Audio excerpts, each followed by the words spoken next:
Bonjour, je m'appelle Aude Besnaïnou, je suis diplômée du MBA en gestion des ressources humaines et de la mobilité internationale de l'année 2005, donc la 10e promo du MBA. Et aujourd'hui, je suis consultante, j'ai mon propre cabinet. J'accompagne les entreprises sur les problématiques de mobilité internationale, rémunération à l'international et SIRH.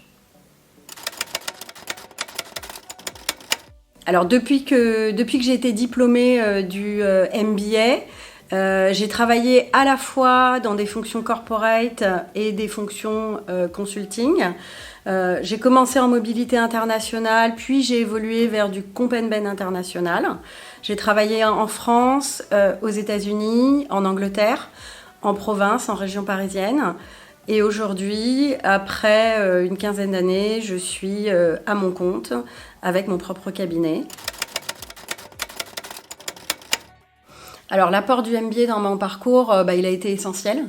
D'abord, dans les premières années d'expérience professionnelle, ça a vraiment été un réseau sur lequel j'ai pu m'appuyer quand j'avais besoin de conseils, où j'ai pu retrouver des personnes avec qui je partageais des expériences, des valeurs.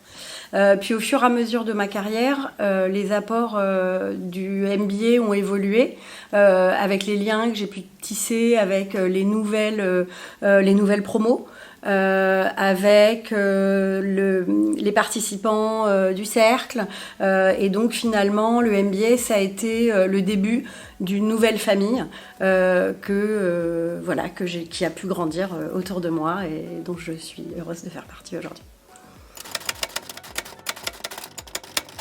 Ça a été lors du voyage à Rio, une soirée un petit peu improvisée où on s'est retrouvé un petit groupe sur le bord de l'eau à écouter de la musique, à danser avec des locaux. Quelque chose de complètement improvisé, vraiment une aventure humaine.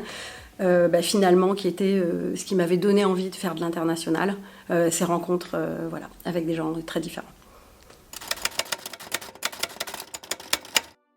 Chaque intervenant, chaque rencontre qu'on va pouvoir faire pendant le MBA, que ce soit avec d'autres étudiants, avec des intervenants, mais également lors des visites d'entreprise, etc., vraiment être ouvert à la découverte et arriver avec écoute et humilité, de façon à apprendre le maximum, puisque finalement, dans un contexte international, que ce soit mobilité internationale, rémunération internationale ou talent management, c'est ça qui va faire la différence, c'est vraiment cette capacité à s'ouvrir et à pas s'appuyer uniquement sur ces croyances techniques qui sont importantes mais qui ne font pas tout.